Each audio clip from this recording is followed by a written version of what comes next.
Hi there and welcome to me, Audrina Lane, with the next exciting instalment from Where Did Your Heart Go?, my debut novel. We're on chapter 50, but it's a bit of a long one, so I'm going to be splitting this into two parts. So let's get started on chapter 50, part 1. At 5:30 I pressed snooze for that extra 10 minutes, jumping under the shower before my daughter could beat me there. Standing under the warm water, I wondered what this weekend would bring. I had to admit feeling nervous about meeting Mitchell's family. After all, this was the first parent of a boyfriend I had met, and it normally meant that things were pretty serious. I knocked on Charlie's bedroom door at 6 and she emerged, heading for the shower whilst I made us some early breakfast. I watched as she pushed her cereal around the bowl and then threw most of it away. I grabbed some cereal bars and fruit from the cupboard and put them in the bag for the journey, as I knew that she would need something before she started to dance. At 10 to 7, Sarah and Chris pulled up into the driveway and we were soon on the road. Charlotte handed over her CD for the music system, and sitting next to me in the back of the car, she closed her eyes, and I guess she was visualising her way through all the routines in preparation.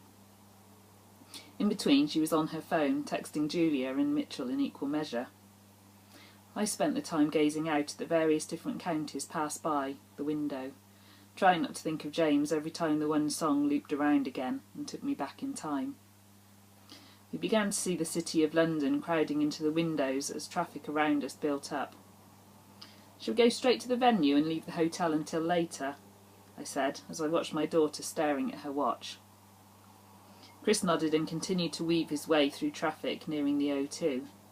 Pulling into the parking area, we got out of the car and I spotted Julia's mum pulling in a little way back. We hung back so the girls could walk in together.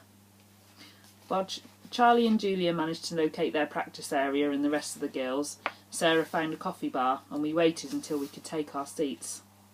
There were 12 different groups competing for the title from all over the country, and I guessed that just being here amongst the 12 was an honour. I looked at all the people walking through to the auditorium as I sipped my coffee, and then looked at Sarah and Chris sitting in front of me. "You look as nervous as I feel," I said, trying to lighten the mood. "I'm glad I'm not dancing," Sarah replied, as I watched her look away and scan the crowd. Chris remained silent, and seemed to be doing the same thing. As we walked in to take our seats, I looked at the programme and realised that Mitchell's group was on first, and then Charlotte was about halfway through with their first dance. Then there would be break for lunch to around 1:30 before the second dances.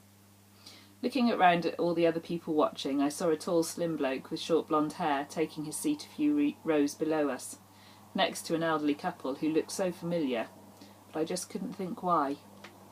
Shaking my head, I reached across and gave Sarah's hand a squeeze.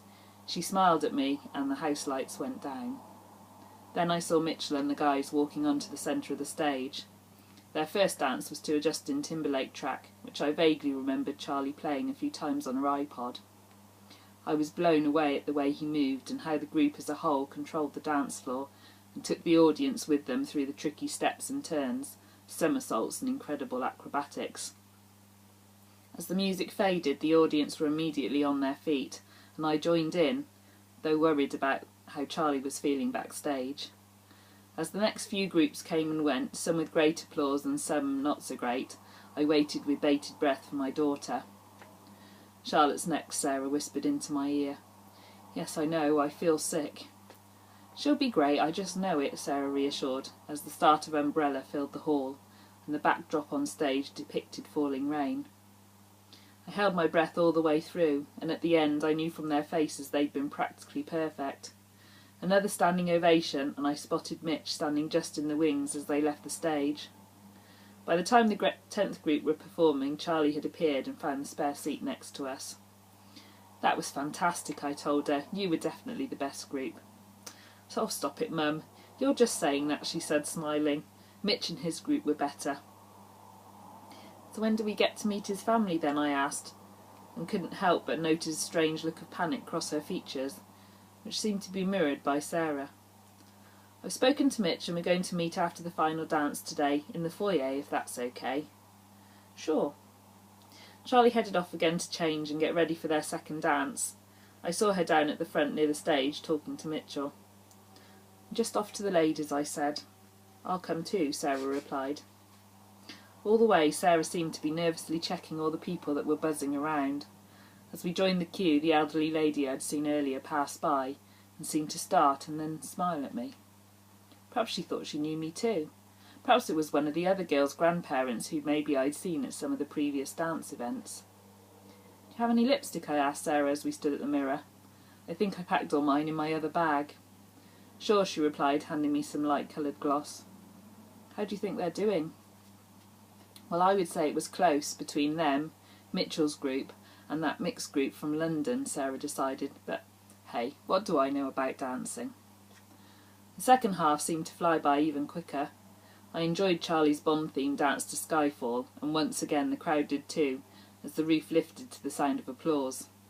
I was secretly pleased that the London group was slightly out of sync with their music, and I think they knew that too, as they filed silently off stage.